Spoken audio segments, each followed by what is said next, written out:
Matt Trinca, what's the role of a national museum? Well, really, it's to tell the national story, to reflect the nation back to itself, and by extension, I think also to take that story to the world. You know, it's something that's important for us to contribute our story from this country to the stories of others in all parts of the world. And what's the Australian story? Well, the Australian story is many things. If there's one thing this job has taught me is there's not a single story. It's remarkably diverse. It's made up of stories that reach back more than 65,000 years, together with the stories of all of us who've come after. And altogether, that's an incredible compendium of human experience. What relationship do you think Australians have with their own history? David Marr, in his recent book, was saying that the history that he was taught was Captain Cook, gold rushes, Eureka Stockade. It was sort of very episodic, and it didn't really involve much Indigenous history at all. Do you think that's still true about the way most Australians see our history? I think the teaching of history has been transformed in recent decades, and I think now we learn much more about the remarkable diversity of First Nations lives and experience on this continent, reaching back, as I said, many thousands of years. So I think that has changed. It's not a finished work, and I wonder whether it ever will be. I think we are constantly thinking about our past, about what it means for us in the present, trying to make some sense of our future. The museum itself was embroiled in a lot of controversy when it first opened. People were accusing it of it was caught up in the culture wars about a black armband view of history. There was a lot of controversy about board members and the original director of the museum. What sort of impact has that had on the way the museum has developed? Those sorts of controversies always leave a bit of a scar, don't they? I think it has had an impact on the National Museum, but ultimately I think the kind of discussions and debates the museum found itself in soon after opening, however scarifying they might have been at the time, ultimately have been very productive for it, because it had to think through those questions in ways that few other institutions have had to within a couple of years of their birth, really. This is, after all, the keeper of the nation's story in material form. You know, we are devoted to the idea of nation and national meaning. So the museum records a lot of Indigenous culture as it was before colonisation, but the question of interactions between white and black Australia, the frontier wars, has become an issue of great controversy in more recent years. How have you approached that at the museum?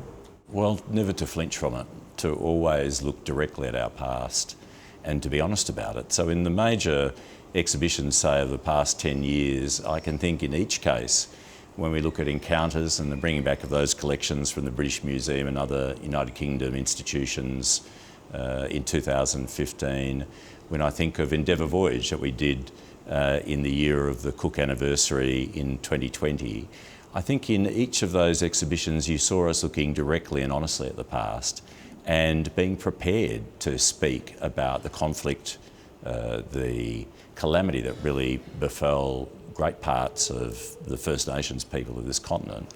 One of the most powerful pieces in one of those exhibitions from the British Museum was a shield retrieved the very first time Captain Cook and his men landed in Australia. Can you just describe that for us?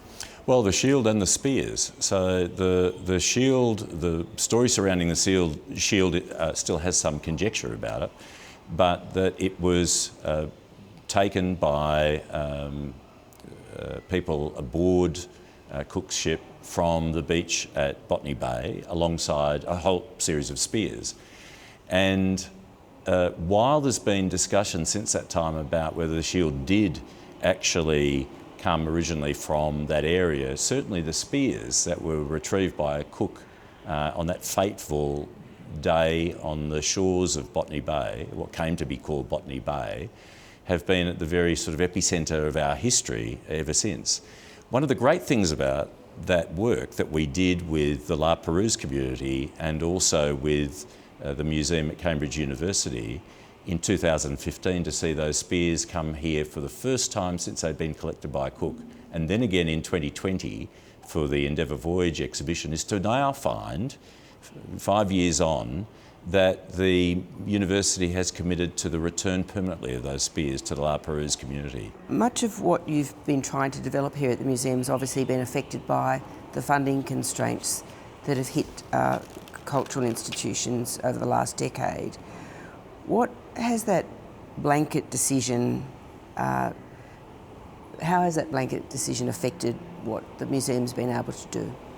Well, certainly the past decade was immensely difficult in financial terms, not just for this institution, but for all the national cultural institutions. And it was existential. We're at a point, I think all of us, where unless there was major reinvestment in the idea of these institutions, let alone in the practical work that we do, that we were going to find a very different suite of institutions, of agencies, in other terms, if the money hadn't been appropriated to us. I think certainly when we saw this year national cultural policy for the first time in a decade, and also this substantial reinvestment, not just in the national institutions but other parts of the arts sector, there was a confidence again that our arts and cultural life is important to us. It's not just what we do on the weekends, it's not peripheral to our lives. This is actually us. This is the story of who we are living on this continent. People don't like to see culture reduced to economics. I think you've always argued that there is a cultural economy, that there is economic benefits to be gained from culture, and you export that to the world now. I mean, can you talk to us a little bit about that? Well, there's enormous opportunity for Australia as really what's seen as a very mature arts and cultural economy here. There's a great opportunity for Australia as a cultural powerhouse in this region, in the Asia Pacific. And of course, for the last decade or so, the Asia Pacific has been the most valuable region in the world in terms of its cultural economy. It's bigger than North America, it's bigger than Europe, and we're there at the very centre of it, and that's an opportunity for all of us. And what do you think is the thing that you're proudest of in your time as director of the museum? It's perhaps the greatest challenge in this place was making sure that it was sustained through the great challenges we've all faced in recent years, you know, the bushfires and then COVID. And so I'm extremely proud of the way that the staff, we've got a great staff at the National Museum, came through all of that, and that we're out on the other side doing great work for the Australian public. From Canberra, but taking exhibitions and other work across the continent, and then taking that story to the world. And so that growth of ambition in the museum, that's what I'm proudest of. Matt Trinca, thanks so much for speaking to us tonight. Thank you so much.